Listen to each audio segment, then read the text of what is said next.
சிறப்பாக இருக்கும். நாம் அறிந்த மட்டில் குளோபல் தமிழ் விஷன் அவர்கள் இன்று நமது நாட்டில் தாயகத்தில் தேவை உள்ள தேவையை நாடி நிற்கும் ஒரு மக்களுக்கான ஒரு உதவியை, வாழ்வாதார உதவியை செய்வதற்கான ஒரு அமைப்பின் பேச்சாளராக இன்று வந்திருக்கின்றார். உங்களுடைய அமைப்பை பற்றி நீங்கள் சொல்வது சால சிறந்ததாக இருக்கும். கொஞ்சம் உங்கள் அமைப்பை பற்றியும் அதை தொடங்கிய விதம் பற்றியும் சொல்ல முடியுமா? நிச்சயமாக. முதல் அனைவருக்கும் வணக்கம். என்னுடைய பெயர் கௌரிஹரன். நான் குளோபல் தமிழ் வெல்ஃபேர் விஷன் என்கின்ற அமைப்பிலிருந்து ஒரு பேச்சாளராக இங்கு இணைந்துள்ளேன். இந்த அமைப்பானது இந்த வருட ஆரம்பத்தில் ஆரம்பிக்கப்பட்டது.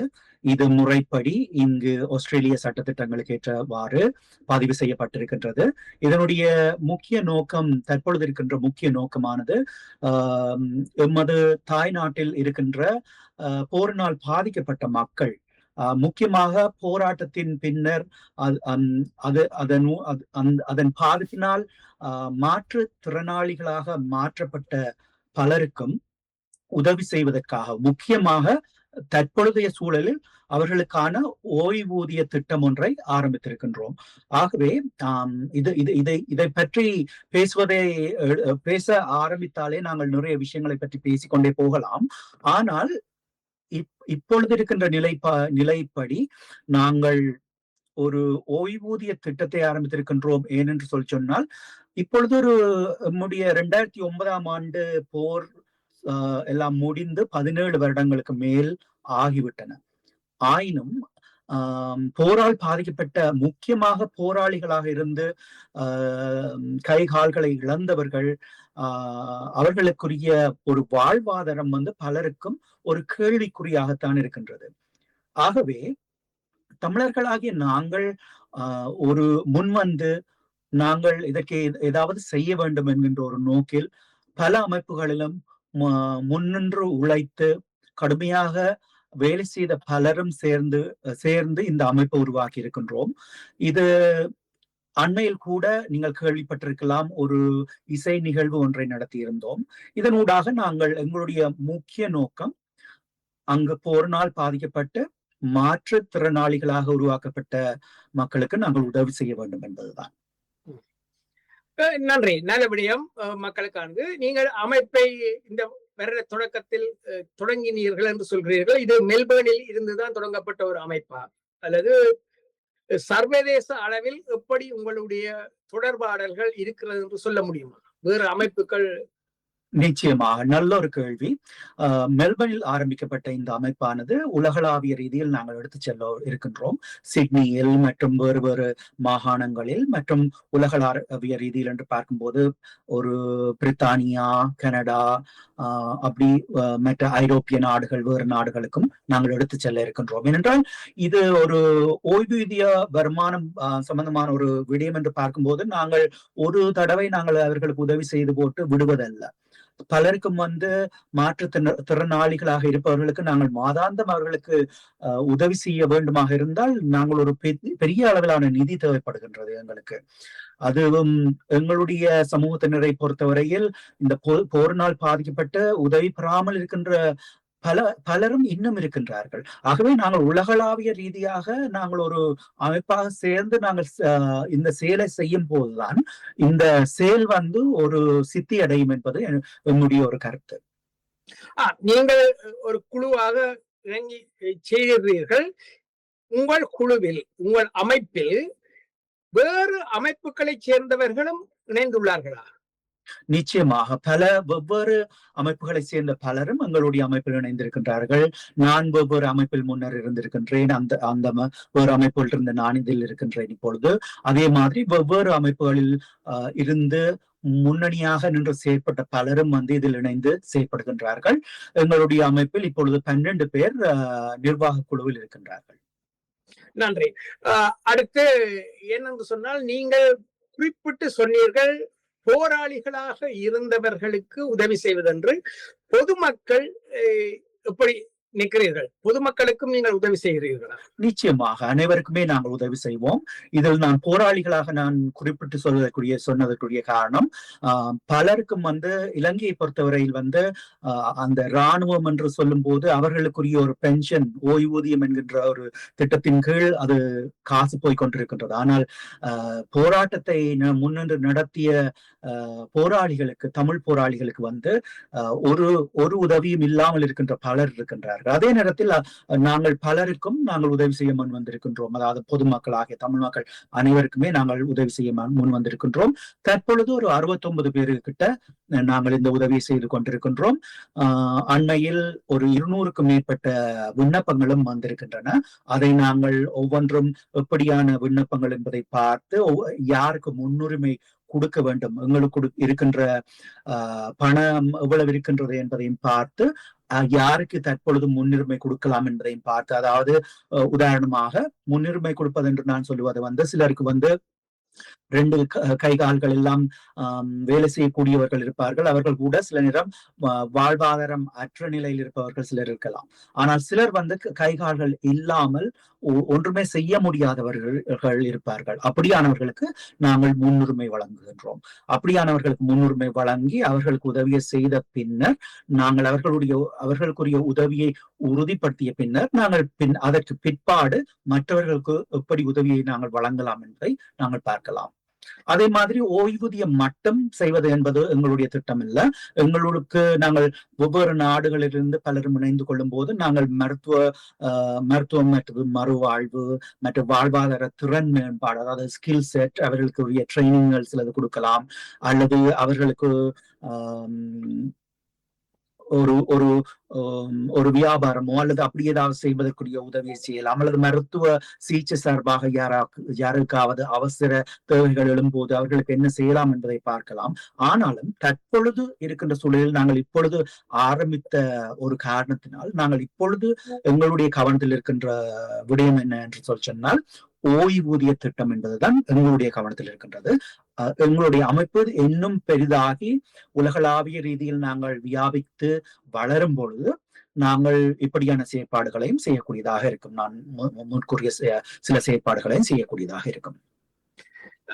இது நல்ல விடயம். நீங்கள் இப்படி ஒரு விடயத்தை செய்யும் போது உங்கள் நோக்கத்தில் எத்தனை பேர் இதை தேவையை கொண்டவர்கள் இருப்பார்கள், எவ்வளவு தூரம் நிதி தேவைப்படும் என்ற ஒரு கணக்காய்வு உங்களிடம் உண்டா? நிச்சயமாக எங்களுடைய அமைப்பை பொறுத்தவரையில் தற்பொழுது 2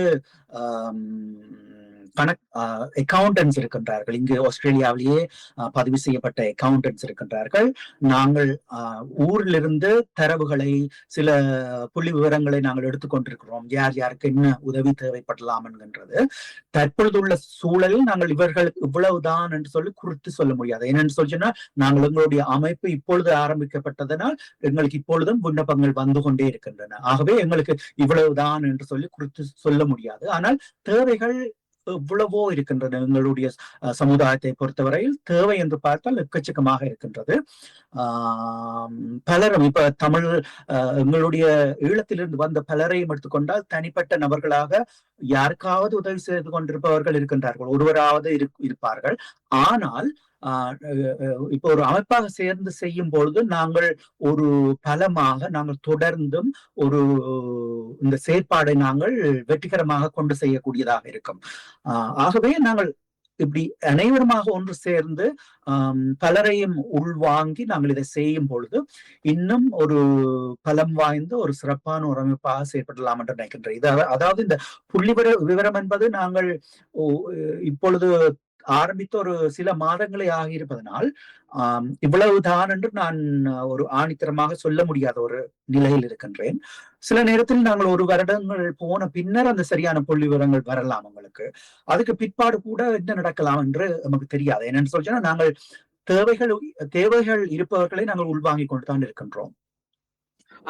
நல்ல விடயம். ஆனால் செயற்பாடுகளை விஸ்தரிப்பதற்கு உலக தமிழர் அமைப்புகள், டிசிசி போன்றவை, கனடாவில் பல பெரிய அமைப்புகள் எல்லாம் பெரிய விழாக்களை கொண்டாடுகிறார்கள். அவர்களுடன் உங்களுடைய தொடர்பு எப்படி இருக்கின்றது?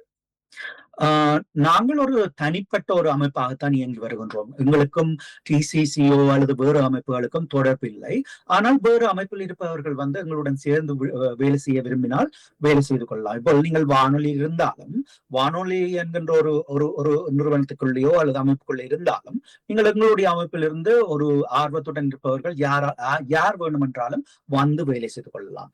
ஆகவே இப்பொழுது நாங்கள் கனடாவோ பிரித்தானியாவோ வேறு நாடுகளுக்கு செல்லும் பொழுது கூட யார் ஆர்வத்துடன் இதை ஒரு மும்முரமாக நின்று வேலை செய்ய விரும்புகின்றார்களோ யார் வேண்டுமென்றாலும் இணைந்து கொள்ளலாம். இந்த அமைப்பில் இருப்பவர்கள் தான் வேண்டும் என்கின்ற கருத்து எங்களிடம் இல்லை.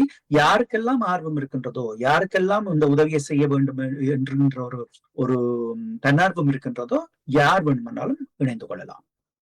இன்னொரு விடயம், நீங்கள் சொல்கிறீர்கள் 200 பேர் விண்ணப்பித்திருக்கிறார்கள் என்று சொல்லி. இந்த செய்தி வடகிழக்கு மாகாணத்தை தான் நீங்கள் குறிப்பாக எண்ணிக்கையில் எடுத்து செய்கிறீர்கள். அந்த வடகிழக்கு மாகாணத்தில் நீங்கள் இப்படி ஒரு செயற்திட்டத்தை வைத்திருக்கிறீர்கள். உங்களோட விண்ணப்பத்தை எடுத்து உங்களுடன் தொடர்பு கொள்ளலாம் என்ற விடயம் எப்படி மக்களிடம் கொண்டு சேர்க்கிறீர்கள்? எப்படி மக்களிடம்? நல்ல ஒரு கேள்வி இதுவும். அதாவது நாங்கள்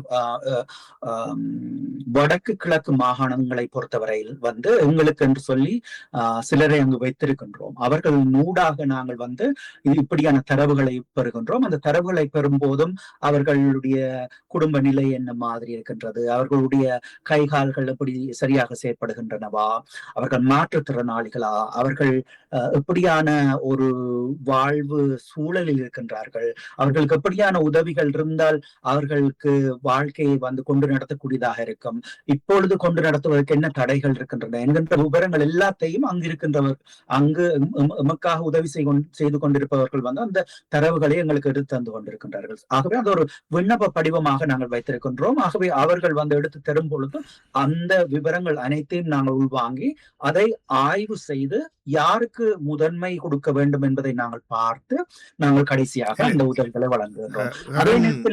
கேட்டது என்னவென்றால், நீங்கள் இப்படியாக உதவி செய்கிறீர்கள் என்பது எவ்வாறு மக்களுக்கு சென்று சேருகிறது? உங்களுக்கு தகவல் தருபவர்கள் அல்ல, உங்கள் தகவல் எப்படி அங்குள்ள பொது வழிக்கு சென்று சேருகிறது என்றுதான்.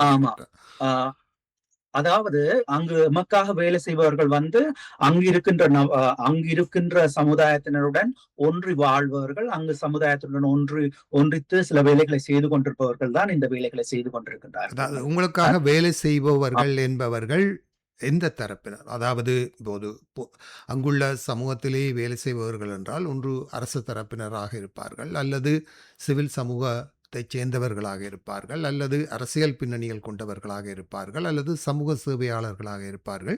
ஆகவே உங்களுக்கு வேலை செய்பவர்கள் யார்? முக்கியமாக வந்து சமூக சேவைகள் செய்து கொண்டிருப்பவர்கள் தான். மற்றது என்ன என்று சொல்லிச்சுன்னா, நாங்கள் ஒரு அந்த அமைப்பை நீங்கள் அங்க இருக்கக்கூடிய கிராம சேவகர்களோ அல்லது இப்போது இருக்கக்கூடிய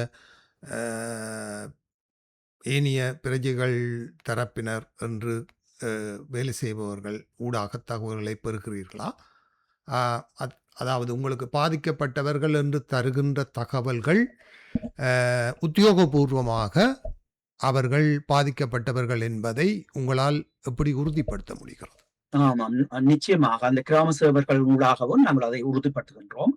இதை வெளிப்படையாக சொல்ல முடியாத ஒரு நிர்பந்தத்தில் இருக்கின்ற இந்த நேரத்தில் என்னன்னு சொல்லிச்சுன்னா, சிலருடைய ரகசியங்கள் பேணப்பட வேண்டிய ஒரு சூழலும் நாங்கள் இருக்கின்றோம். ஏனென்றால் இந்த அமைப்பும் ஒரு அண்மையில் ஆரம்பிக்கப்பட்ட ஒரு அமைப்பு. அங்கிருந்து எங்களுக்கு உதவி செய்பவர்களும் வந்து சமூக சேவையாளர்களாக அங்கிருக்கின்ற சில கிராம சேவையாளர்களுடன் சேர்ந்து இந்த தரவுகளை எடுத்து எங்களுக்கு தந்து கொண்டிருக்கின்றார்கள். ஆனால் அவர்களை பற்றி நாங்கள் வெளிப்படையாக இதிலே கூற முடியாது. ஆனால் எங்களுடைய அமைப்பில் சேர்ந்து இயங்குபவர்களுக்கு வந்து அவர்கள் பற்றிய தரவுகள், எப்படி செயற்படுகின்றோம் என்கின்ற தெளிவான விவரங்களை எடுத்து அதை உறுதிப்படுத்தி கொண்டுதான் நாங்கள் இதை செய்கின்றோம். நாங்கள் சும்மா நாங்கள் இந்த உதவி பணத்தை வழங்காமல் அதை உறுதிப்படுத்தித்தான் நாங்கள் அந்த உதவிகளை செய்து கொண்டிருக்கின்றோம். இதில் இருக்கின்ற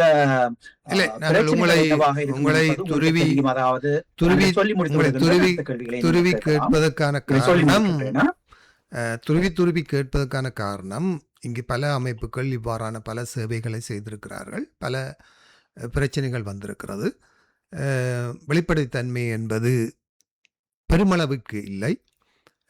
அதனால் பலரும் ஒரு குறுகிய காலம் வேலை செய்துவிட்டு பின்னர் இவற்றிலிருந்து விலகி செல்கிறார்கள் என்பதை நாங்கள் நீண்ட காலமாக ஆஸ்திரேலிய தரப்பிலே வாழுகிற உங்களை போன்றவர்கள் எங்களை போன்றவர்களுக்கு தெரியும். ஆகவே எந்த அளவு தூரம் நீங்கள் உங்களுடைய அமைப்பு வெளிப்படைத்தன்மையாக செயற்படுகிறது என்பதை அறிந்து கொள்வதற்காகத்தான் கேட்டிருந்தேன். சரி, தொடருங்கள். நிச்சயமாக. அதாவது நீங்கள் இதை தெளிவுபடுத்துவதற்காக கேட்ட கேள்வியும் ஒரு நல்லது. ஏனென்று சொல்லி சொன்னால், நாங்கள் ஒரு ஆரம்ப கட்டத்தில் இருக்கும்போது நாங்கள் வெளிப்படையாக தெளிவாக நாங்கள் பேச வேண்டிய ஒரு தேவை இருக்கின்றது. நிச்சயமாக. அதாவது நாங்கள் ஒரு டிஜிட்டல் தளம் ஒன்றையும் உருவாக்கி யார் யாரிடமிருந்து இந்த விண்ணப்பங்களை பெறுகின்றோம், எப்படி நாங்கள் அதை அணுகுகின்றோம் என்ற விவரங்கள் எல்லாம் நாங்கள் இந்த உதவிகள் வழங்குபவர்களுக்கு நாங்கள் வெளிப்படைத்தன்மையுடன் நாங்கள் அவர்களுக்கு கொடுப்போம். அதன் பிற்பாடு அதாவது நாங்கள் அங்கு யார் உதவி செய்கின்றார்கள் என்பதற்கு அப்பால் யாருக்கு இவர்கள் உதவி செய்கின்றார்கள் என்கின்ற வெளிப்படைத்தன்மைகள் பகிர்ந்து கொள்ளப்படும். நீங்கள் உதாரணமாக நீங்கள் ஒருவருக்கு உதவி செய்ய போகின்றீர்கள் என்று சொல்லி சொன்னால், உங்களுக்கு அந்த யாருக்கு உதவி செய்கின்றீர்கள், எப்படி உதவி செய்கின்றீர்கள், அவர்கள் எப்படி பாவிக்கின்றார்கள், அவர்கள் எப்படியான பிரச்சனையில் இருக்கின்றார்கள் என்கின்ற விவரங்கள் எல்லாமே நாங்கள் வெளிப்படைத்தன்மையுடன் அந்த விவரங்கள் பேணப்படும். மற்றது நான் அந்த ஆரம்பத்திலேயே சொன்னது மாதிரி அந்த 2 அக்கவுண்டன்ஸ் இருக்கின்றார்கள். அதன் பிற்பாடு அந்த ஆடிட்டிங் செய்யப்படும். அந்த கணக்குகள் எல்லாமே எங்களுடைய இணையதளங்களில் போடுவதுடன் அது சம்பந்தமான அறிக்கைகளும் நாங்கள் வெளிப்படைத்தன்மையுடன் நாங்கள் வெளிவிடுவோம். ஆகவே இதில் முழுமையாக 100க்கு 100 நாங்கள் வெளிப்படைத்தன்மையுடன் நடந்து கொள்வோம். அதே நேரத்தில் சில சிக்கல்கள் இருக்கின்றன. என்னென்று சொன்னால், இந்த நேரத்துல அங்கிருந்து உதவி செய்பவர்கள் யார், இது எடுத்து தருபவர்கள் யார் என்கின்ற கேள்விகள் வரும்போது நாங்கள் அவர்களுடைய இரகசியத்தை பேண வேண்டிய ஒரு நிலையில் இருக்கின்றோம் இந்த நேரத்துல. இல்லை, நீங்கள் இரகசியத்தை பேணுவது சொல்றேன் என்று போர் முடிவடைந்து எல்லோருமே பொதுமக்கள், காயப்பட்டவர்கள் எல்லோரும் அரசாங்கத்திலிருந்து எல்லோருமே உதவி செய்கிறார்கள். அந்த ரகசியம் என்று பேண வேண்டிய அவசியம் ஒன்று இருப்பதாக நான் தெரியவில்லை. ஏனால் அங்கு இருப்பவர்கள் அரசியல் சார்ந்து இன்று இயங்கவில்லை. அவர்களுக்கு தேவை நீங்கள் அனுப்புவதும் ஒரு அரசியலுக்கு அப்பாற்பட்ட முறையில் தான் நீங்கள் செய்கிறீர்கள். அப்படியால ரகசியம் தேவையில்லாத ஒன்றுதானே. உங்களுடைய நீங்கள் குறிப்பிடுகிற அந்த ரகசியத்தை பேண வேண்டிய தேவை, நீங்கள் ரகசியத்தை பேணுவர்களை பற்றி பேச வேண்டியதில்லை, அல்லது என்ன ரகசியம் என்பதையும் பேச வேண்டியதில்லை. ஆனால் ரகசியத்தை பேண வேண்டும் என்ற ஒரு நிலைமை ஏன் உங்கள் அமைப்புக்கு இருக்கிறது? இப்போது பல தொண்டு நிறுவனங்கள் வடக்கு கிழக்கிலே பெயர் பலகை வைத்தே செயற்படுகிறார்கள். உதாரணத்துக்கு சொல்ல போனால், இந்த துர்க்கை அம்மன் கோயிலிருந்து செயற்படுபவர் துர்க்கை அம்மன் ஆலய ஆதீனம் என்று சொல்லியே பெயர் பலகை வைத்து செயற்படுகிறார்கள். அங்குள்ள பாதிக்கப்பட்ட மக்களுக்கும் பிள்ளைகளுக்கும் கூட அவர்கள் உதவி செய்கிறார்கள். உங்கள் அமைப்பின் இந்த ரகசியத்தை பேணுவ வேண்டிய தேவை ஒன்று ஏன் இருக்கிறது? அது என்னவென்று கூட நீங்கள் சொல்ல தேவையில்லை, ஆனால் ஏன் அது இருக்கிறது என்ற கேள்வி வருகிறது இல்லையோ? என்றால் யுத்தம் முடிந்து இந்த 17 ஆண்டுகள் ஆகிவிட்டது. அரசாங்கமும் மக்களும் எல்லோருமே இன்றைக்கு யதார்த்தத்தை புரிந்தவர்களாக இருக்கிறார்கள். பாதிக்கப்பட்ட முன்னாள் போராளிகள் இருக்கிறார்கள் என்பது இன்று எல்லோருக்கும் சகஜமாக தெரிந்த ஒரு விடயம். பல பேர், பல ஊடகங்கள் இவ்வாறானவர்களை சந்தித்து யூடியூப்பினூடாகவும் தங்கள் இணையதளங்களினூடாகவும் அல்லது வானொலியினூடாகவும் அவர்களை நேரடியாகவே பேட்டி கண்டு சகலரும் இன்று சமூக வழியிலே பகிரங்கமாக இருக்கிறார்கள். ஆகவே ஏன் நீங்கள் ரகசியம் படுகிறீர்கள்? சரி, இப்ப என்னன்னு சொன்னால், உங்களுடைய கேள்வி நல்ல ஒரு கேள்வி. இதுல இருக்கிற பிரச்சனை, எங்களுக்கு இருக்கின்ற பிரச்சனை என்னன்னு சொன்னால், இப்ப எங்களுடைய அமைப்பு இப்போ அண்மையில் தான் ஆரம்பிக்கப்பட்டிருக்கின்றது. அங்கிருந்து உதவி செய்பவர்கள் இப்ப நாங்கள் எங்களுடைய முன்னர் எல்லாம் எங்களுக்கு ஏற்பட்ட அனுபவங்கள் எப்படி இருக்கின்றன, உதாரணமாக TRO அதாவது தமிழர் ஒருங்கிணைப்பு குழு, அவர்களால் சேர்க்கப்பட்ட பணம் அதெல்லாம் வந்து அப்படியே அரசாங்கத்தால் எடுக்கப்பட்டது, அல்லது வெவ்வேறு சில அமைப்புகள் உருவாகி அவர்கள் முடக்கப்பட்டது. அப்படியான சில சம்பவங்கள் நடக்கும் போது அங்கிருந்து வேலை செய்பவர்களுக்கு பிரச்சனை வந்துடக்கூடாது என்பதற்காக நாங்கள் அதை ரகசியம் பேண பார்க்கின்றோம். அதாவது எங்களுடைய வடக்கு கிழக்கை பொறுத்தவரையில வந்து எங்களுக்கான உரிமைகள் சரியாக கிடைக்கவில்லை, இன்னும் கிடைக்கவில்லை. ஆகவே அங்கே எல்லாம் சுமூகமாக இருக்கின்றது என்கின்ற கருத்துடன் எனக்கு உடன்பாடு இல்லை. நான் அங்கே ஒரு பிரச்சனை நடக்கின்றது என்று சொன்னா நான் அதை வெளிப்படையாக பேசும் பொழுது எனக்கு அதால் அச்சுறுத்தல்களோ ஆபத்துகளோ வரக்கூடிய சூழலில் தான் இப்பொழுதும் எங்களுடைய தேசம் இருக்கின்றது.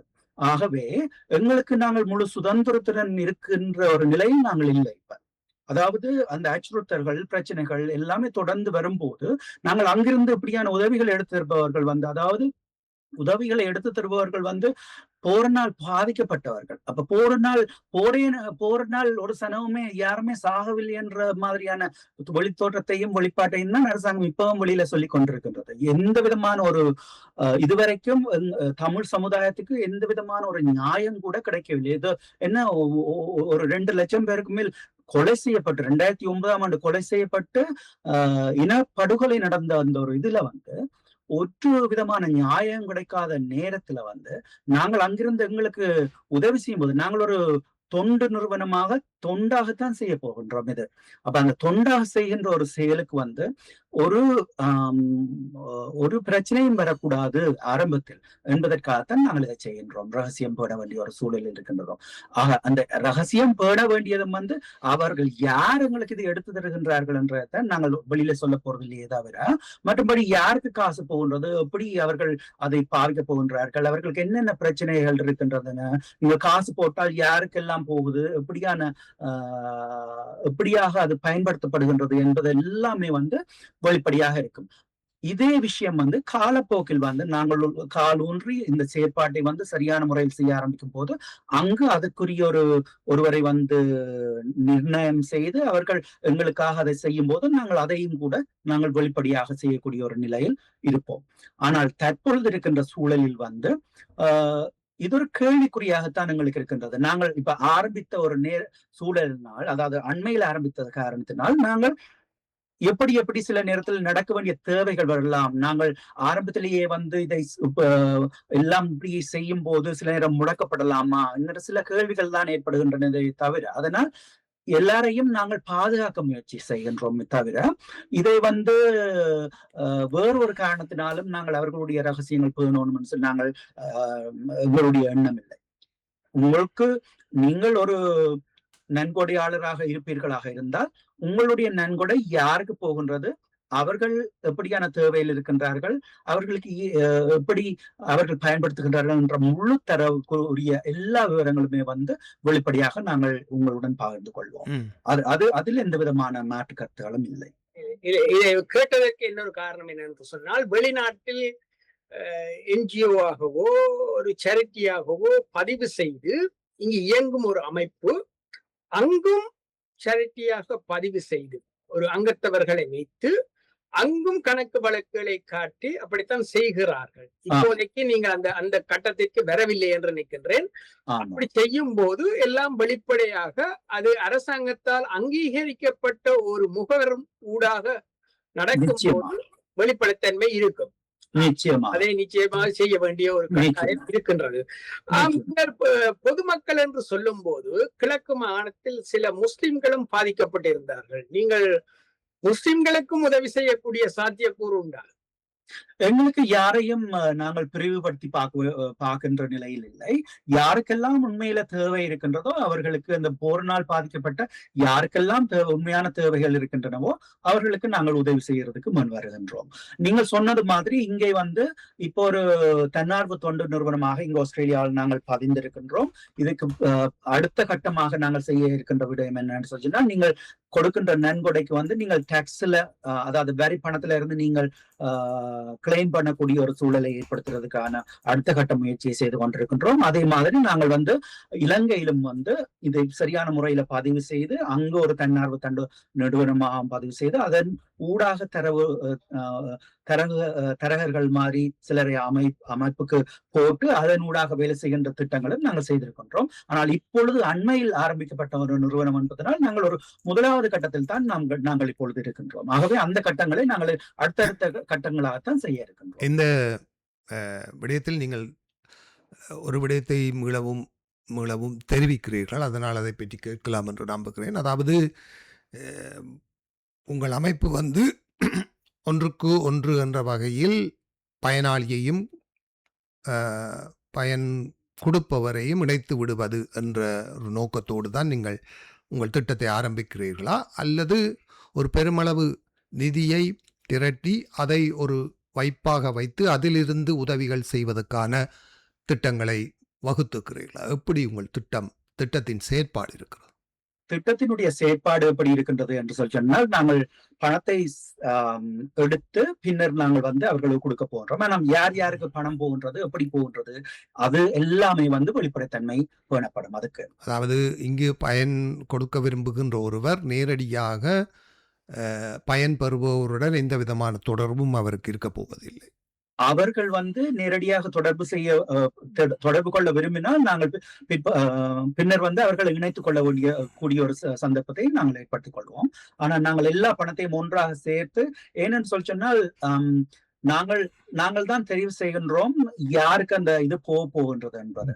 அதாவது எங்களுடைய நிர்வாகத்தில் இருப்பவர்கள் வந்து அவர்களுடைய விண்ணப்பங்களை உள்வாங்கி அதை வந்து சரியாக பார்த்து நாங்கள் தெரிவு செய்து யாருக்கு பணம் போகின்றது என்பதை நாங்கள் முடிவு செய்கின்றோம்.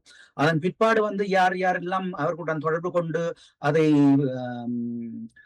ஆய்வு செய்து சரியா போகின்றதா என்கிறதை பார்க்க போகின்றார்கள் என்று சொன்னா யார் வேண்டுமென்றாலும் அதை செய்து கொள்ளலாம். அதற்கு முழுமையான நீங்கள் பணத்தை இப்போது பெருமளவில் சேகரிக்கிறீர்கள், அதை பின்னர் பிரித்து கொடுப்பதாக தான் செய்தி என்று சொன்னால், நீங்கள் சேகரிக்கும் நிதியை பெருக்குவதற்கான ஒரு முதலீட்டு திட்டமோ அல்லது அந்த முதலீட்டிலிருந்து கிடைக்கக்கூடிய லாபத்திலிருந்து இந்த தரப்பினருக்கு உதவிகள் சென்று சேர்வதற்கான ஒரு திட்டங்களோ கைவசம் இல்லை என்று தெரிகிறது. அப்படியோ? ஆமா, ஏனென்றால் நீங்க சொல்வது உண்மை. அதாவது என்னன்னு சொன்னா, நாங்கள் இப்ப ஒரு ஆரம்ப கட்டத்தில் இருப்பதனால் சில விஷயங்கள் வந்து நாங்கள் இன்னும் ஐயா சொன்னது மாதிரி நாங்கள் இன்னும் வியாபித்து கொண்டே போய் கொண்டிருக்கின்றோம். ஆகவே இந்த எங்களுடைய திட்டமோ அல்லது நாங்கள் எப்படி செய்ய போகின்றோம் என்பதை இன்னும் மெருகேறிக்கொண்டே போகுமே தவிர நாங்கள் இதை இதிலிருந்து பின்வாங்கி வேறு விதமாக செய்ய போவதில்லை. ஆனால் நாங்கள் இதை மெருகேறுகின்றது நான் என்னதுக்காக சொல்லுகின்றேன் என்றால், நாங்கள் செய்கின்ற செயற்பாடு வந்து இன்னும் நல்லா செய்யலாம், இன்னும் இப்படி செய்தா இன்னும் சிறப்பாக செய்யலாம் என்கின்ற விடயங்கள் நாங்கள் உள்வாங்கிக் கொள்ளும் போது அதற்கேற்றவாறு நாங்கள் செய்து கொள்ளக்கூடியதாக இருக்கும். எனது அறிவு கட்டிய அமைப்புப்படி உங்கள் அமைப்பில் 2 விதமான செயற்பாடும் உண்டு.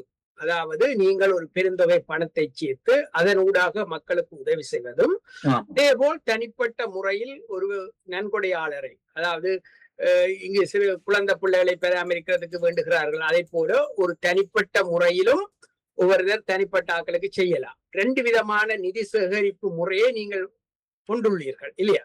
அப்படிங்கிறதுகளும் செய்யலாம். அதாவது நான் முதலே சொன்ன மாதிரி எங்களுக்கு வந்து இப்பொழுது ஓய்வூதிய திட்டம் தான் நாங்கள் இப்பொழுது வைத்திருக்கின்றோம்.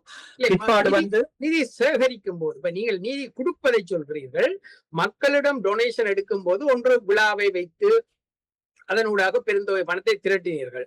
அதை விட இன்னொரு முறை இருக்கின்றது, ஒவ்வொருடம் கேட்கிறீர்கள் மாதம் 50 ரூபாய் படி தர சொல்லி இல்லையா? ஆகவே 2 விதமான முறையில் நீங்கள் நிதியை திரட்டுகிறீர்கள். ஒவ்வொருத்தரும் தனிப்பட்ட முறையில் ஒவ்வொருத்தருக்கு கொடுக்கலாம், ஒரு பென்ஷன் கொடுக்கிற மாதிரி. அதே நேரம் ஒரு பெரும் விழாவை வைத்து ஒரு பெரிய நிதி தொகையையும் திரட்டுகிறீர்கள். நிதி திரட்டும் முறை 2 முறையில் இயங்குகிறது. அதைத்தான் கேட்கிறார். 2 முறையில் நிதி நீங்க சரியா தான் சொல்லி இருக்கின்றீர்கள். என்னென்றால் நிதி சேகரிப்பதுகள் நிதியை நீங்கள் பிரித்து கொடுத்து விடுகிறீர்கள், மீண்டும் நீங்கள் நிதி சேகரிக்க வேண்டும். அவ்வாறு இல்லாமல் சேகரித்த நிதியில் ஒரு பகுதியை நீங்கள் ஒரு ஒரு ஒரு விடயத்தில் இன்வெஸ்ட் பண்ணி, அதாவது இங்கு பல நிதி நிறுவனங்கள் இருக்கிறது. அவற்றிலே இன்வெஸ்ட் பண்ணி அதிலே இருந்து கிடைக்கிற உங்களுக்கான ஷேரோ லாபமோ என்னவோ அதை நீங்கள் தொடர்ச்சியாக பெருக்கிக் கொண்டே வந்தால் அது உங்களுக்கு நீங்கள் மீண்டும் மீண்டும் மக்களிடம் சென்று நிதி சேகரிக்க வேண்டிய ஒரு தேவையை ஒரு நிலைக்கு வரும்போது இல்லாமல் செய்துவிடும். அப்படி செய்யும் போது அப்படியான சந்தர்ப்பத்தில் ஒரு பகுதியளவு நிதியை தன்னும் நீங்கள்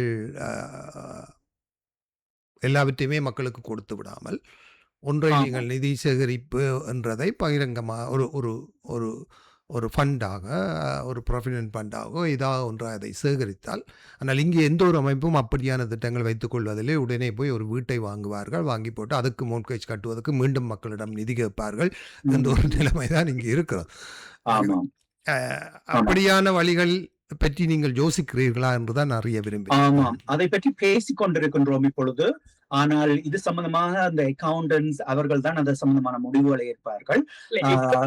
அக்கவுண்டன் என்று மீண்டும் மீண்டும் சொல்கிறீர்கள். எனது பார்வையில் அக்கவுண்டன் கணக்கு பார்ப்பாரே ஒழிய கொள்கைகளை வகுப்பது வித்தியாசமான மனிதர்கள். அந்த கொள்கை திட்டம் உள்ளவர்கள் அக்கவுண்டனால கொள்கை வகுக்க முடியாது.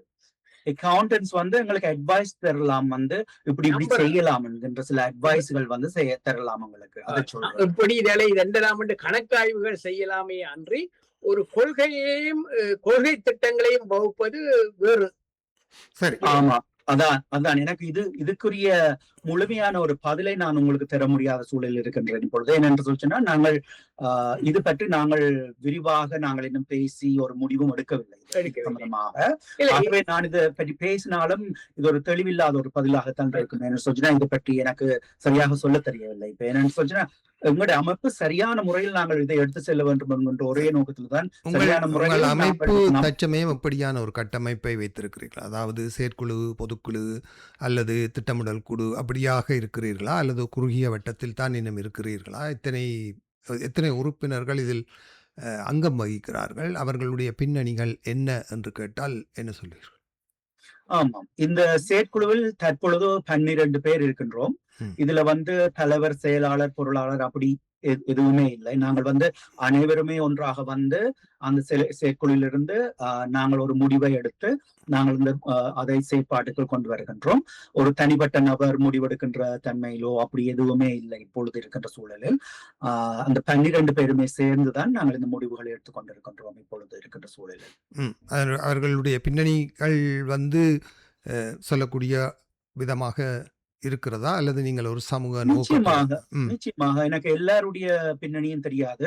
என்னுடைய பின்னணி நிறைய அமைப்புகள் இவ்வாறு வெளிவந்திருக்கிறது என்பதால் ஒரு காத்திரமான நம்பிக்கையான தரப்புகள் இவர்கள் ஊடாக நாங்கள் உதவி செய்யலாம். இப்போ நான் கேட்பது என்னவென்றால், நீங்கள் உங்களில் யாராவது முன்னாள் போராளிகளாக இருக்கலாம், அல்லது போராளி இயக்கங்களிலே பொறுப்புமிக்க பதவிகளில் இருந்திருக்கலாம். அது கூட ஒரு பின்னணி தான், அது ஒன்றும் தவறில்லை. அப்படியாக நீண்டகால நம்பிக்கையில் போராட்டத்திலே பங்கெடுத்த மக்கள் தான் புலம்பெயர் தமிழர்கள். ஆகவே அது ஒன்றும் தவறான விஷயமில்லை, வெளியில் சொல்வதற்கு தவறான ஒரு விஷயமாக நான் கருத மாட்டேன். அதனால் தான் கேட்கிறேன். ஏனென்றால் இன்று புலம்பெயர்ந்து பல்வேறு போராளிகள் பல்வேறு பணிகள் செய்வதற்காகவும் அவர்கள் காத்திரமான பங்களிப்புகளையும் வழங்குகிறார்கள். ஒரு சில விஷயங்கள் தவறாக போயிருக்கலாம், ஆனால் அதற்காக எல்லோரையும் நல்ல வேலைகளில் உங்களை போன்று இப்போது அங்குள்ளவர்களுக்கு உதவுவதற்கான ஒரு நல்ல வேலைகளை செய்பவர்கள் சமூகத்துக்கு அறிமுகப்படுத்தப்பட வேண்டும். அவர்கள் மறைந்திருந்து தான் எல்லாவற்றையும் செய்ய வேண்டும் என்ற ஒரு காலம் கடந்துவிட்டது என்று தான் நான் கருதுகிறேன். ஏனென்றால் இங்கு பல முன்னாள் போராளிகள் இங்கு செட்டில் ஆகியிருக்கிறார்கள். அவர்கள் தங்கள் தனியே வாழ்க்கையை மட்டும் பார்க்காமல் தங்களுடைய இருந்த முன்னாள் போராளிகளுக்கும் மாற்றுத்திறனாளிகளாக இருப்பவர்களுக்கும் உதவி செய்ய இவ்வாறு பகிரங்கமாக ஒரு அமைப்பை நிறுவி வெளியில் வருவது என்பது ஒரு முக்கியமான விடயம். அதை நாங்கள் பொதுத்தளத்தில் முன்வைத்து நாங்கள் செய்வது தெளிவான ஒரு சிந்தனையோடு தான் செய்கிறோம் என்று சொல்வதற்கான ஒரு தைரியம் முன்னாள் போராளிகளுக்கு இருக்க வேண்டும். இதில் ஒளித்து மறைப்பதற்கு எதுவும் தேவையில்லை என்பது என்னுடைய வாதம். நான் அதைத்தான் முன்வைப்பேன். ஏனென்றால் இங்கு பலரும் சொல்லுகிறார்கள், முன்னாள் போராளிகளிடம் மாகாண சபைகளை கொடுங்கள் என்று. அந்த அளவிற்கு இன்ற நிலைமைதான் அவர்களுடைய நிலைமையாக இருக்கும்போது முன்னாள் போராளிகளாக இணைந்து செயற்படுபவர்கள் பகிரங்கமாக நாங்கள் இந்த நோக்கத்தோடு தான் செய்கிறோம். அவர்களுக்கு அந்த தேவை இருக்கிறது, அவர்களுடன் இருந்தவர்கள் என்ற வகையில் எங்களுக்கு அந்த கடமை இருக்கிறது என்பதை சமூகத்துக்கு துணிந்து சொல்லுகின்ற ஒரு அமைப்பாக உங்கள் அமைப்பு இருக்க வேண்டும் என நான் விரும்புகிறேன். உங்கள் அபிப்பிராயம் என்ன? நிச்சயமாக எங்களுடைய அமைப்பில் நான் முதலே சொன்னது மாதிரி போராளிகளாகத்தான் இருக்க வேண்டும் என்கின்ற தேவை கூட இல்லை. தமிழ் மக்களுக்கு நல்லது செய்ய வேண்டும் என்கின்ற ஒரு உத்வேகமும் உண்மையான நோக்கமும் இதுவரைக்கும் ஏதாவது ஒரு அர்ப்பணிப்புடன் செயற்பட்டவர்களும் அந்த இதுல இருக்கின்றார்கள். அதுல இருக்கின்ற அமைப்புல இருக்கின்ற 12 பேருமே இதுவரைக்கும் பலவிதமான வேலைகளை பல வெவ்வேறு அமைப்புகளிலிருந்து செயற்பட்டவர்கள் தான் இருக்கின்றார்கள். அதே நேரத்தில் சிலர் ஒரு உத்தியோகபூர்வமாக நல்லொரு உத்தியோகத்தில் இருப்பவர்கள் இருக்கின்றார்கள். சிலர் சொந்தமாக பிசினஸ் வைத்திருப்பவர்கள், வியாபாரங்கள் அதுகள் வைத்திருப்பவர்கள் இருக்கின்றார்கள். அதுல உங்களுடைய நிகழ்வு அந்த மியூசிக்கல் நைட்ஸ் சொல்லி நாங்கள் ஒன்று செய்திருந்தோம். அதில் சிலர் பேச்சு வழங்கி இருந்தார்கள். அது ஒவ்வொரு நிகழ்வுகள் அதாவது பாட்டு நிகழ்வு நடந்தது மட்டுமில்லாமல் நாங்கள் சிலருக்கு முன்னர் எங்களுடைய தமிழ் சமுதாயத்துக்கு அர்ப்பணிப்பாக செயற்பட்டு வென்றவர்களுக்குரிய இதுகளை எல்லாம் செய்திருந்தோம். நான் எதற்காக இதெல்லாம் சொல்ல வருகின்றேன் சொல்லி சொன்னால், எங்களுடைய அமைப்பானது இயக்கமாகத்தான் இருக்கணும் என்றும் பார்க்கவில்லை, ஒருவர் படித்து பெரிய ஆளாக இருக்கணும் என்றும் நாங்கள் பார்க்கவில்லை. எங்களுடைய சமூகத்தில் செயற்பட்டவர்களாக இருக்கின்றார்களா, நல்லது செய்து கொண்டிருப்பவர்களாக இருக்கின்றார்களா, அவர்களுக்கு உண்மையான நோக்கம் இருக்கின்றதா, அவர்கள் இதுவரைக்கும் சரியாக செயற்பட்டவர்களாக இருக்கின்றார்களா என்பதையெல்லாம் பார்த்துத்தான் நாங்கள் உள்வாங்கி அந்த அமைப்புல நாங்கள் செயற்படுகின்றோம். இப்ப நான் மற்றவர்கள் தனியார்களை பற்றி நீங்கள் எங்களுடைய நிகழ்வுகளுக்கு வரும்போது நீங்கள் அவர்களை பார்க்கக்கூடியதாக இருக்கும். நாங்கள் ஒரு பேட்சை போட்டு அதுல நின்று செயற்படுகின்றோம். அப்ப நாங்கள் வெளிப்படையாகத்தான் அதுல நிற்கின்றோம். யாருமோ ஒழித்து நின்று எதுவுமே செய்யவில்லை. நாங்கள் அதிலேயே வெளிப்படையாக நின்று வெளிப்படையாக எல்லாருக்கும் முன்னால நின்று வருகின்றவர்களை வரவேற்று உள்ளே இருக்க வைத்து அப்படி எல்லாம் நாங்கள் செய்துதான் நாங்கள் இருக்கின்றோம். மற்றது இப்ப என்னை பற்றி நான் சொல்லலாம், மற்றவர்களை பற்றி சொல்லுவதற்குரிய இது எனக்கு அவர்களை பற்றி முழுமையாக தெரியாமல் இருக்கலாம். எனக்கு முன்னர் பல அமைப்புகளுடன் சேர்ந்து செயற்பட்டதனால் அதுல பழக்கமான சில நண்பர்கள் இருக்கின்றார்கள். அவர்களை பற்றி வேணும் என்றால் நாம் குறுகிய அளவில் நான் சொல்லிக் கொள்ளலாம். இதுல நீங்களே சொல்வதால் நீங்கள் ஒரு புதிய அமைப்பு, ஆஸ்திரேலியாவிலே இவ்வாறு நிறைய அமைப்புகளை தமிழ் மக்கள் பார்த்து விட்டார்கள். ஆகவே புதிய அமைப்பின் போது ட்ரஸ்ட்வர்த்தி என்ற ஒன்று இருக்கிறது தானே. நிச்சயமாக அதை நாங்கள் மக்களுக்கு புரிய வைக்க வேண்டும். அதாவது இவர்கள் இந்த பின்னணியில் இருந்து வந்தவர்கள், இவர்கள் தான் இதில் முன்னின்று செயற்படுகிறார்கள். அவ்வாறு செயற்படும் போது அவர்கள் செயற்பாடுகளில் நாங்கள் நம்பிக்கை வைக்க முடியும் என்பது, அதாவது பெருமளவில் நீங்கள் நன்கொடைகளையும் அதாவது உதவி செய்ய வேண்டும் என்று விரும்புகிற நல்ல உள்ளங்களையும் அரவணைத்துக் கொள்ள விரும்புகிற போது அதைத்தான் நாங்கள் சொல்ல வேண்டியவர்களாக இருக்கிறோம் என்பதுதான் உண்மை. அதை சேகர் தொடருங்கள். பல விடயங்களை நாங்கள் சொல்லியிருந்தோம், வெளிப்படைத்தன்மையை பற்றி எல்லாம் கதைத்திருந்தோம். இப்ப நிதி சேகரிக்கும் போது அடுத்த கட்டத்தை நோக்கி நகர்வதற்கு சொல்கிறீர்கள். அதாவது மெல்பேர்னில் இருந்து உதாரணமாக சிட்னிக்கு போகிறீர்கள் என்று வைப்போம். அங்கு ஒரு கூட்டத்தை கூட்டி உங்களுக்கு நலன் விரும்பிகளை ஒன்றிணைத்து ஒரு மாநாட்டை கூட்டி கதைக்கக்கூடிய சந்தர்ப்பங்கள், ஒழுங்குமுறைகள் நீங்கள் இருக்கா? அதே போல லண்டனில், டொரண்டோவில் மக்களை கூட்டி அமைப்புகளை கூட்டி அங்கு சென்றுதான் செய்ய வேண்டும் என்றல்ல. இன்று இங்கிருந்து ஒன்றை செய்யக்கூடிய வசதிகள் எல்லாம் உண்டு. மாநாடுகளை கூட்டி மக்களை அடுத்த கட்டத்துக்கு இணைப்பதற்கான உங்களோட திட்டங்கள் என்ன?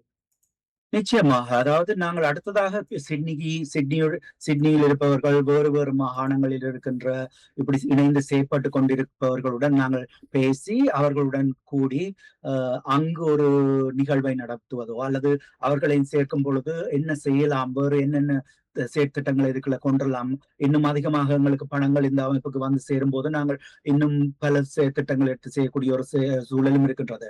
தற்கால சூழலில் வந்து இப்பொழுது நாங்கள் ஒரு வானொலியை வந்து இணையதளத்தின் ஊடாக நடத்துகின்றோம். இப்பொழுது இப்படி பார்த்து கொண்டு இருந்து நான் வீட்டில் இருந்து கொண்டே வானொலியில் இணைந்து செயற்படுகின்றேன். அதே மாதிரி நாங்கள் அங்கு சிட்னியிலிருந்து இவ்வளவு காலமும் நாட்டுக்காக மக்களுக்காக என்று சொல்லி செயற்பட்ட பலர் இருக்கின்றார்கள். தாங்களே அர்ப்பணித்து செயற்பட்ட பலர் இருக்கின்றார்கள். ஆக அவர்களுடன் எல்லாம் இணைந்து பேசி அந்த அப்படியான ஒரு மாநாடுகளையோ அல்லது வேறு நிகழ்வுகளையோ நாங்கள் நடத்த இருக்கின்றோம். இப்பொழுது ஒரு செயற்திட்டமாக இருக்கின்றது. நிச்சயமாக அந்த இதுகள் நடக்கும் எதிர்காலத்தில். உதாரணமாக 2 உதாரணங்கள் சொல்லலாம். இங்கு ஆஸ்திரேலியாவில் தமிழ் என்ஜினியர்ஸ் அசோசியேஷன், அதே மாதிரி தமிழ் மெடிக்கல் அசோசியேஷன் இருக்கிறார்கள். அவர்கள் 2 பேரும் சிட்னியில் தலைமையகத்தை அங்கு தொடங்கி மெல்பர்ன் சாப்டர், பிரிஸ்பன் சாப்டர் என்று வேறு மாகாணங்களில் கிளைகளை வைத்து அங்கங்கு நிகழ்ச்சிகள் சேர்த்து இயங்குகிறார்கள். அந்த அமைப்புகள் போல நீங்கள் வேறு மாகாணங்களில் அமைப்புகளை நிறுவி செய்யும் திட்டம் எப்படி இருக்கின்றது? அதை உங்களுடைய எண்ணங்கள் என்ன, அதற்கான வடிவமைப்புகள், முயற்சிகள் என்ன என்று சொல்ல முடியுமா? நிச்சயமாக. அதாவது நீங்கள் நல்ல ஒரு விடயம் நீங்கள் இப்ப அதை பற்றி தமிழ் மெடிக்கல் எய்ட் ஃபவுண்டேஷனை பற்றி எல்லாம் சொன்னது என்னன்னு சொல்லுச்சுன்னா, நாங்கள் மருத்துவர்கள் எடுத்து ஒரு இலவச மருத்துவ சேவை மாதிரியோ அவர்களுக்கு பே பண்ணி செய்யக்கூடிய மாதிரியோ அப்படியான திட்டங்கள் எல்லாம் உங்களுக்கு இருக்கின்றன. ஆனால் ஆரம்ப நிலை என்றதால வந்து அதை பற்றி நான் இது ஒரு திட்டம் என்று சொல்லி நான் உங்களுக்கு சொல்லலாமே தவிர இருக்கின்றதா என்றால் இல்லை. இல்ல அதல்ல கேள்வி. திட்டம் அந்த அமைப்பு முறை, நீங்கள் அந்த அமைப்பு முறை போன்ற ஒரு அமைப்பு முறையை உருவாக்க எத்தனைக்கிறீர்கள்? அவர்கள் அமைச்ச முறை சிட்னியில் தொடங்கி கிளைகளை மற்ற மாநிலங்கள் அதே மாதிரி நிச்சயமாக அதான் எங்களுடைய நோக்கமே வந்து நாங்கள் இந்த ஆஸ்திரேலியாவை பொறுத்தவரையில எல்லா மாகாணத்துக்கும் நாங்கள் கிளைகளாக போய் நாங்கள் எங்களை விஸ்தரித்து கொண்டு பின்னர் வந்து உலகளாவிய ரீதியில் பிரித்தானியா, கனடா, வேறு ஐரோப்பிய நாடுகளுக்கு எல்லாம் நாங்கள் கிளைகளாக போய் நாங்கள் விஸ்தரித்து கொண்டு இன்னும் அப்படி பலமாக செயற்பட்டு நாங்கள் இந்த நாடுகளுக்கு நாங்கள் உதவி செய்யறதையும் பார்க்கணும். அதே நேரம் எங்களுடைய நாட்டுல வந்து இருக்கின்ற மக்கள் இன்னும் பயன்பெறாமல், அதாவது இன்னும் கஷ்டத்தின் மத்தியிலேயே வாழ்ந்து கொண்டு இருக்கின்ற மக்களுக்கு நாங்கள் உதவி செய்யணும் என்கிறதுதான் எங்களுடைய முழுமையான நோக்கம்.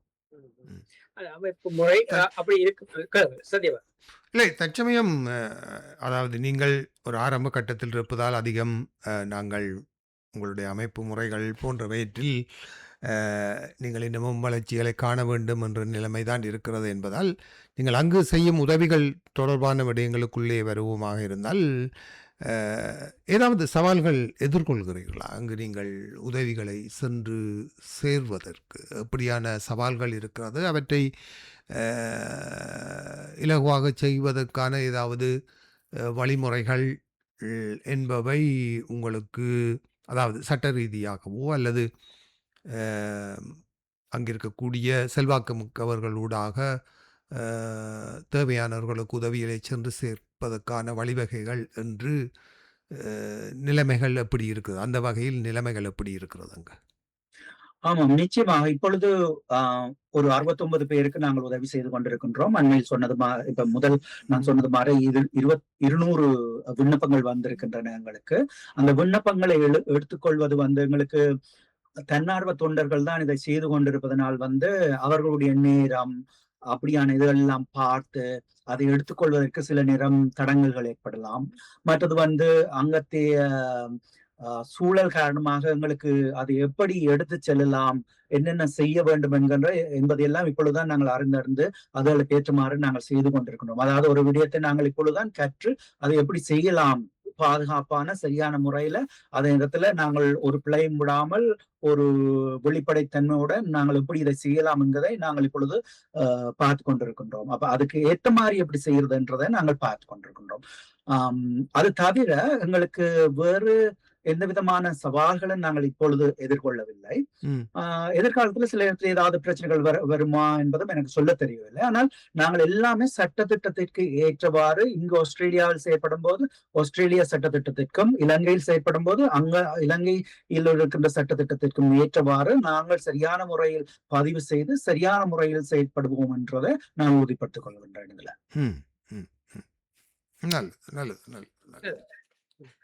இல்லை, நல்ல விடயம் செய்கிறீர்கள். நீங்கள் வேறு அமைப்பில் உள்ளவர்கள் சேரலாம் என்று சொல்கிறீர்கள். ஆனால் வேறு அமைப்பு வேறு விதமான பங்களிப்புகளை செய்வதற்கான முயற்சிகளை நீங்கள் ஊக்குவிக்கிறீர்கள். நிச்சயமாக நாங்கள் வேறு அமைப்பை என்ன மாதிரி உதவிகள் செய்கிறார்கள் என்பதை நாங்கள் எந்த தடங்களும் சொல்ல போவதில்லை. அவர்களுடைய நோக்கம் என்னவோ அதை செய்து கொண்டிருக்கலாம். நாங்கள் ஊக்குவிக்கின்றோமான்னு சொல்லிச்சுன்னா நிச்சயமாக நாங்கள் இப்ப நான் வேறு அமைப்பில் நடக்கின்ற சில ஏதாவது நிகழ்வுகளோ அல்லது அவர்கள் ஏதாவது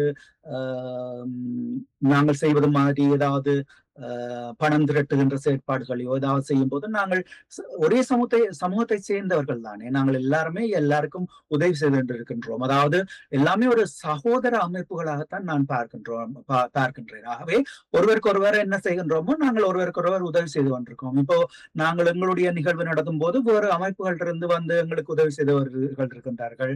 அவர்கள் ஊடாக இப்படி நாங்கள் எடுத்து தரலாமாக்களை அல்லது நாங்கள் இப்படி உதவி செய்யலாம் என்று சொல்லி செயற்படுத்தினவர்கள் இருக்கின்றார்கள். அதே மாதிரி இப்ப தனிப்பட்ட ரீதியில் நானோ அல்லது வேறு இந்த அமைப்பில் இருக்கின்ற வேறு சிலரோ வேறு அமைப்புகள் செய்கின்ற செயற்பாடுகள்ல போய் அவர்களுக்கு உதவி செய்கின்ற நிலைப்பாடும் இருக்கின்றது. அதில் எந்த விதமான பிரச்சனைகளும் இல்லை. ஏனென்றால் எல்லாருமே ஒரு சகோதர அமைப்புகள் தான். இங்க இல்லை, சில அமைப்புகள் நிதி பங்களிப்பை உதாரணமாக கேகா என்ற அமைப்பு உங்களுக்கு நிதி பங்களிப்பு உதவியை தமிழ் இதில் ஒரு குறிப்பிட்ட வீதம், அதே போல இன்ஜினியரிங் அசோசியேஷன் உங்களுக்கான தங்கள் வருடாந்த தொகையில் ஒரு தொகையை உங்களுக்கு தருவதாக அல்லது டெம்மேட் வருடாந்த தொகையில் ஒரு தொகையை உங்களுக்கு தருவதாக அப்படி ஏதாவது இருக்கா? என்ற அவைகளும் உங்களை போன்ற ஒரு சேவை செய்யும் அமைப்பு தான். ஆமாம், நிச்சயமாக. ஆனால் நீங்கள் நல்ல ஒரு திட்டம் ஒன்றை எங்களுக்கு சொல்லி இருக்கிறீர்கள். இந்த கேள்வியினூடாக நாங்கள் அவர்கள்ட்ட கழித்து பார்க்கலாம். நாங்கள் கேட்டு பார்க்கலாம், அப்படி செய்யலாமான்றதை கேட்டு அவர்கள் உடன்படும் போது அவர்கள் பணம் எங்களுக்கு உதவி தொகை தேவைப்படுகின்றது. ஏனென்றால் எங்களுடைய திட்டம் ஒரு பெரிய திட்டமாக வளர்ச்சி அடைந்து கொண்டே போகின்றது. ஆகவே எங்களுக்கு இந்த உதவி யாரிடம் இருந்து கிடைத்தாலும் நாங்கள் வேண்டாம் என்று சொல்ல போவதில்லை. ஆகவே இல்லை, நல்ல விடயம், அப்படித்தான் செய்கிறார்கள். ஆனால் இன்னொரு விடயம் உதாரணமாக டெம்மேட் இலிருந்து மன்மோகன் அவர்கள் போய் தெல்லிப்பளை ஆஸ்பத்திரிக்கு பெரிய இதெல்லாம் வேண்டி கொடுத்து பேப்பர் செய்தித்தாள்கள் எல்லாம் செய்திகளாக வந்தது, இவ்வளவு கொடுத்தாரு. ஆனால் அவர் டெம்மேட் கொடுத்தது அவற்றை பேர் தான் போட்டிருந்தது, அது வேறு விடயம். ஆனால் அந்த அமைப்பு அர்ச்சுனா சொன்னார், உண்மையோ தெரியவில்லை, 13ஆம் ஆண்டுக்கு பிறகு ஓடிட்டே செய்யவில்லை என்று. போன்ற அமைப்புகள் தெல்லிப்பளை ஆஸ்பத்திரிக்கு கொண்டு போய் கொடுத்த உதவிகள். ஆகவே அதனால் தான் வெளிப்படைத்தன்மையை கேட்கின்றோம். இங்கு அவர்கள் நிதி திரட்டி கொண்டு போய் கொடுத்து எல்லாம் நடக்குது.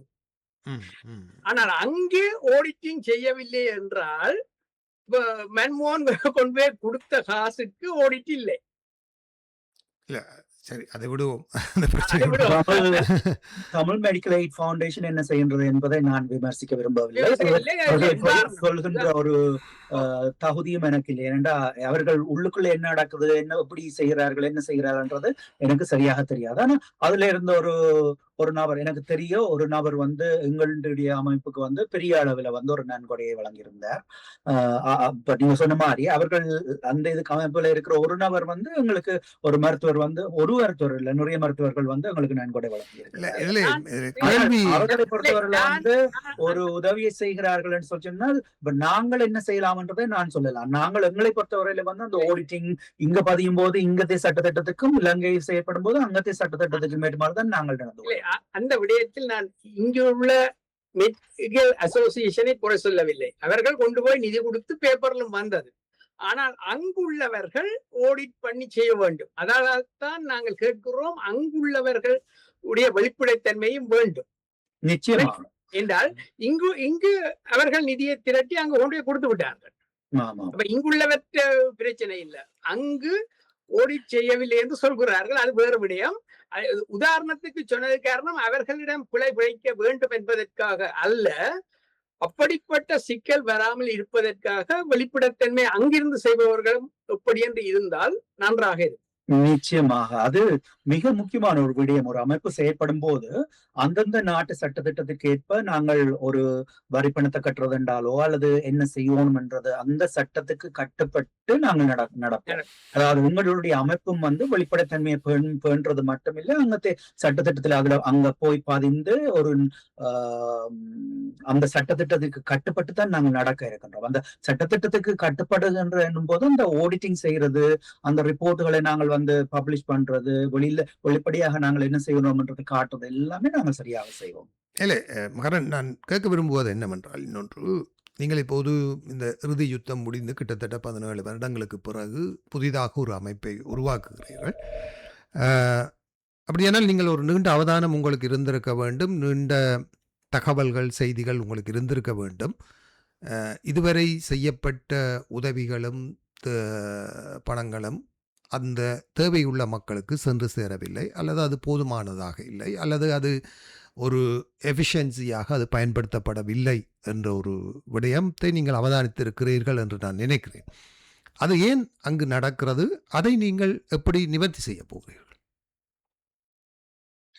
நாங்கள் எப்படி நிவர்த்தி செய்ய போகின்றோம் என்கின்ற இது அங்கு நாங்கள் யாரை அமைத்து எப்படி நாங்கள் இந்த செயற்பாடு செய்ய போகின்றோம் என்பதை அடிப்படையாகத்தான் இது நடக்க போகின்றது. இது இன்னொரு பிரச்சனை என்னன்னு சொன்னால், அங்க நாட்டுல சிலர் தனிப்பட சிலர் உதவி செய்ய போவார்கள். அவர்கள் சில நேரத்துல ஒரு $500 இங்க இருந்து ஒருவருக்கு கொடுத்து விட்டு பிறகு பார்த்தால் அவர்களுக்கு தொடர்ந்து உதவி இல்லாமல் இருக்கலாம், அல்லது அவர்களுக்கு அந்த உதவி இல்லாமல் போய் தெருவில் நிற்கக்கூடிய ஒரு சூழல் கூட வரலாம். அவருக்கு ஏதோ அழைப்புகள் வந்திருக்கிறது என்று நம்புகிறேன். அவர் தொடர்ச்சியாக இணைந்து கொள்வார் என்று நம்புகிறோம். அவருடைய இணைப்பு துண்டிக்கப்பட்டிருக்கிறது. மீண்டும் இணைந்தால் நாம் மீண்டும் தொடர்ச்சியாக பேசக்கூடியதாக இருக்கும் என்று நம்புகிறேன். அதுதான் என்னுடைய கேள்வி. அதாவது தொடர்ச்சியாக ஆமாம் கேட்கிறது, பேசுங்க. என்னன்னு சொன்னா, எனக்கு ஒரு டெலிபோன் கால் வந்துட்டு அப்ப எனக்கு டக்குனு கட் ஆயிடுது. சரி, இப்ப நீங்க கேட்ட என்ன கேள்வி கேட்டிருந்தீங்க?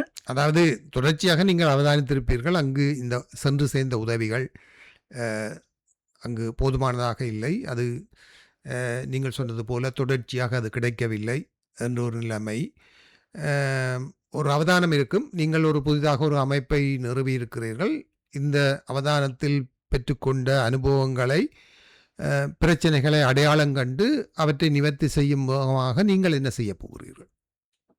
ஆமாம், நிவர்த்தி செய்யும் மூலமாக நாங்கள் செய்ய முன் வருவது என்னன்னு சொன்னா, இதுவரை யாரெல்லாம் எப்படியான பிழைகளை விட்டிருக்கின்றார்கள் என்பதை நாங்கள் சரியாக கூர்ந்து கவனித்து அந்த பிழைகளை நாங்கள் விடாமல் இருக்கணும்ன்றதுல நாங்கள் உறுதியா இருக்கணும். அந்த உறுதியில நான் கவனித்த தனிப்பட நான் கவனித்தது என்னன்னு சொன்னால், அந்த உதவிகளை ஒரு தனிநபராக செய்து போட்டு அவர்களால் தொடர்ந்து செய்ய முடியாத நிலையில சிலர் இருப்பார்கள். அப்ப அமைப்பாக நாங்கள் செய்யும் போது அந்த ஒரு தனிநபருக்கு நாங்கள் உதவி செய்யும் போது அது தொடர்ந்து செய்யலாமான்றதை நாங்கள் உறுதிப்படுத்திக் கொண்டிருக்கோம், உறுதிப்படுத்தணும். அதுக்குரிய நிதி இருக்கின்றதா? இப்ப நாங்கள் ஓய்வூதிய திட்டம் வழங்குன்றோம் என்று சொன்னா, ஒரு வருஷத்துக்கு நாங்கள் காசு கொடுத்து போட்டு நிப்பாட்ட முடியாது. நாங்கள் அவர்களுடைய ஆயுளுக்கும் கொடுக்கணும், அல்லது அவர்களுக்கு ஒரு சீவனோபாயத்தை உருவாக்கணும். அதாவது ஒரு வேலை தொழில் திட்டமோ அல்லது வேறு ஏதாவது செய்யக்கூடிய ஒரு தன்மைக்கு நாங்கள் ஏதாவது செய்யணும். அப்படியான திட்டங்களை நாங்கள் சரியான முறையில செய்து கொடுத்துட்டு தான் நாங்கள் அந்த அந்த ஒரு சரியான திட்டம், நாங்கள் எப்படி அந்த காசை பயன்படுத்த போகின்றார்கள், நாங்கள் அதை தொடர்ந்து எப்படி கொடுக்க போகின்றோம், அவர்கள் எப்படி அதை பயன்படுத்துவார்கள் என்றதை நாங்கள் சரியாக ஆய்ந்து சரியாக செயல்படணும். மற்றது இன்னொன்று நான் சொல்லியிருந்தேன் என்னன்னு சொன்னா, தன்னார்வ தொண்டர்களாக அங்க சிலர் செயல்படும் போது அவர்களுக்கு சில அவர்களுடைய குடும்ப பிரச்சனைகள் இருக்கலாம், தொடர்ந்து அந்த இதுல செயல்பட முடியாமல் இருக்கலாம். ஆகவே எதிர்காலத்துல நாங்கள் அதற்கென்று சொல்லி ஒவ்வொரு மாவட்டத்திற்கும் ஒருவரையோ இருவரையோ நாங்கள் அதற்காக நியமித்து அவர்களுக்கு பணத்தை கொடுத்து, உங்களுடைய முழு நேர வேலையே இதுதான், நீங்கள் இப்படியான ரிப்போர்ட் தரணும், இதுதான், இந்த தேவைகளை நீங்கள் சரியாக கவனித்து நீங்கள் அதுக்குரிய மாதிரி எங்களுக்கு அறிவிக்க வேண்டும் என்பதை நாங்கள் சரியாக சொல்லுவோம். இப்ப எங்களுடைய நான் இது ஒரு குறையாக சொல்லவில்லை, ஆனால் எங்களுடைய தமிழ் சமுதாயத்தை பொறுத்தவரையில வந்து நாங்கள் எல்லாருமே வந்து தன்னார்வ தொண்டர்களாக நிறைய பேர் செயற்படும் போது சிலரால் வந்து நின்று பிடித்த இந்த செயற்பாடுகளை செய்ய முடியாமல் போகலாம். அதுவும் இன்னொரு காரணமாக இருக்கின்றது. ஆகவே அந்த அவர்களுக்கு நாங்கள் ஒரு வாழ்வாதாரத்தை வழங்கும் போது அவர்கள் அதை ஒரு தொழிலாகவும் செய்து கொண்டு எங்களுடைய மக்களுக்காகவும் அந்த ஒரு சேவையை செய்யும் போது அதிலிருந்து ஒரு ஒரு அந்த ஒருவரும் வந்து தவற விடப்பட மாட்டார்கள் என்பதும் என்னுடைய தாழ்மையான கருத்து. இதுல அதே நேரத்துல நாங்கள் இதுவரைக்கும் என்னென்ன பிழைகளை விட்டோம் என்பதை நாங்கள் சரியாக ஆய்வு செய்ய முடியும். அதாவது எல்லாருமே அமர்ந்து நாங்கள் வந்து நீங்க சொன்னது மாதிரி இதுவரைக்கும் செய்தவர்கள் 17 வருடங்களும் இதுவரைக்கும் உதவி செய்தவர்கள் வந்து எப்படியான பிழைகளை விட்டிருக்கின்றார்கள் என்பதை நாங்கள் ஆய்வு செய்து அந்த பிழைகளை நாங்கள் விடாமல் இருக்கோம். நாங்கள் இதை தொடர்ந்து சரியாக செய்ய போகின்றோமா இருந்தால் நாங்கள் கட்டாயமாக அதை செய்ய வேண்டும். இல்லை, குறிப்பாக பல அமைப்புகள் எனக்கு அறிந்த வகையில் முள்ளந்தண்டு பாதிக்கப்பட்ட மாற்றுத்திறனாளிகளுக்காக கனடா போன்ற நாடுகள், லண்டன் போன்ற நாடுகளில் பல அமைப்புகள் உருவாக்கப்பட்டு இப்போது அவையெல்லாம் ஒரு செயற்பாட்டில் இருப்பதாக தெரியவில்லை. அவற்றில் இருந்தவர்களும் எல்லோரும் ஓய்ந்து போன ஒரு சூழ்நிலை தான் இருக்கிறது. நாங்கள் இந்த வானொலி ஆரம்பித்த ஒரு சில வருடங்களில் அங்குள்ள 2 முள்ளந்தண்டு பார்த்த முன்னாள் போராளிகளோடு பேசியிருந்தோம். அவர்களுடைய தேவைகள் தொடர்பாக நாங்கள் அவர்களிடம் அது தொடர்பாக பேசி ஒரு அவேர்னஸை ஏற்படுத்தியிருந்தோம். ஆனால் தொடர்பு கொண்ட பல பேர் தங்களுடைய நெகட்டிவ் எக்ஸ்பீரியன்ஸை தான் எங்களோடு பகிர்ந்து கொண்டார்கள். அதனால் பல விடயங்களை அவதானிக்கும் போது இவ்வாறான தவறுகள் அல்லது அந்த கண்டினியூட்டி என்பது இல்லை, மற்றது பிரச்சனைகள் சரியாக அடையாளம் காணப்படவில்லை, அல்லது அந்த பிரச்சனைகள் வந்து தீரா பிரச்சனைகள். அதாவது தொடர்ச்சியாக நீங்கள் எவ்வளவுதான் பண உதவி செய்தாலும் அந்த பிரச்சனைகள் தீர்வதாக இல்லை என்ற ஒரு நிலைமை அங்கு இருக்கிறது. ஆகவே அவற்றையெல்லாம் நீங்கள் கவனத்தில் எடுப்பீர்கள் என்று நான் கருதுகிறேன். அது நிச்சயமாக நீங்கள் சொல்றதுல எந்த விதமான மாற்று கருத்தும் இல்லை. நீங்க சொல்றது உண்மையான ஒரு விடயம். இதெல்லாம் நாங்கள் கருத்தில் எடுத்து நாங்கள் எப்படி இதை தொடர்ந்து செய்யலாம்ன்றத எல்லாம் யோசிச்ச பொழுதுதான் நாங்கள் ஒரு பெரிய ஒரு அமைப்பாக நாங்கள் உருவாகும் பொழுதுதான் இதை தொடர்ந்து செயல்படுத்தக்கூடியதாக இருக்கும். நாங்கள் சில நேரத்தில் என்னன்னு சொன்னால் நிறைய அமைப்புகள் நான் இடையில தொடங்கி சில செயற்பாடுகளை செய்து இடையில நிறுத்தியதை நான் பார்த்திருக்கின்றேன். நிச்சயமாக எனக்கு தெரியவே சிலர் 2-3 பேர் சேர்ந்து செய்கின்ற சில அமைப்புகள் இருக்கின்றன.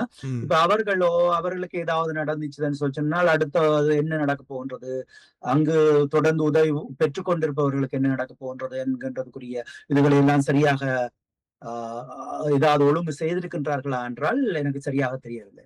ஆனால் குளோபல் தமிழ் வெல்ஃபேர் விஷனை பொறுத்தவரையில வந்து நாங்கள் இதை ஒரு பெரிய அமைப்பாக மாற்றி அடுத்தடுத்த தலைமுறையினருக்கு நாங்கள் எடுத்து செல்ல வேண்டும். அதாவது நாங்கள் இல்லாத கட்டத்திலும் வந்து அடுத்த தலைமுறைகள் வந்து இதை தொடர்ந்து செய்து அந்த ஓய்வூதிய திட்டத்தை அந்த அப்படியான இதுகளை வந்து தொடர்ந்து எடுத்து செல்லக்கூடிய ஒரு நிலையில இருக்கணும் என்றதுதான் எங்களுடைய உண்மையான ஒரு அபாவாக இருக்கின்றது இந்த நேரத்துல.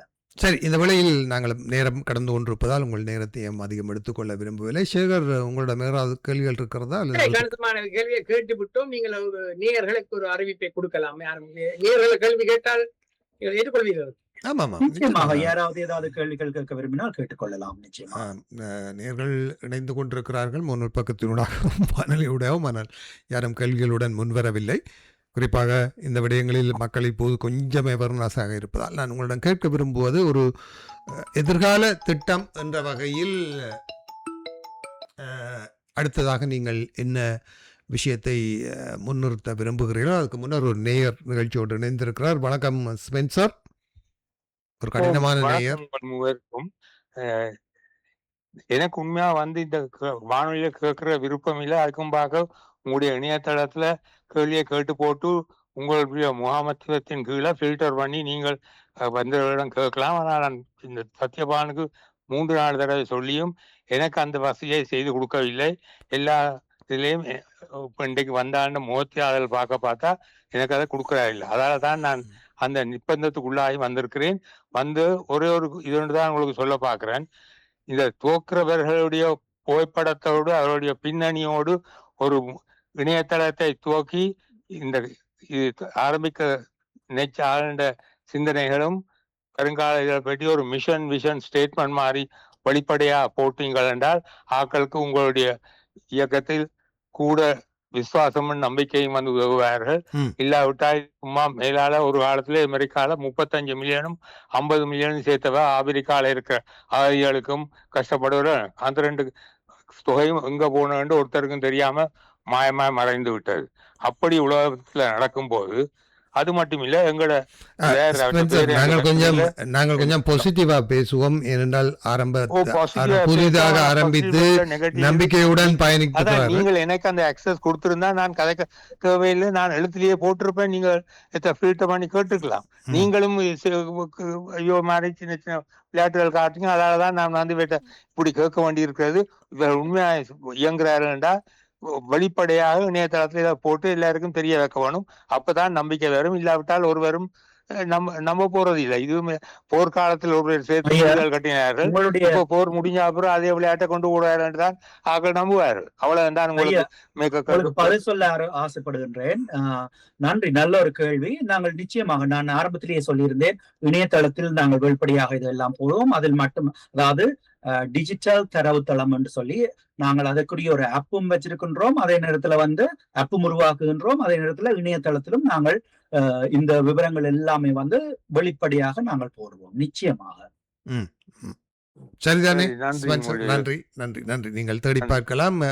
விரைவிலே இணையதளத்திலும் ஆப்பிலும் நீங்கள் தேடி பார்க்கலாம். இணையதளம் துவங்க முந்தி உங்களுடைய இணையதளத்தை சீர்படுத்துங்கள். 3-4 பேர்ல போக்கஸ் தமிழ் வச்சிருக்கீங்களா, ஒன்றுலயே எனக்கு போய் பார்க்க முடியாது. வானிலை ஊடாக நீங்கள் இணைய முடியும்.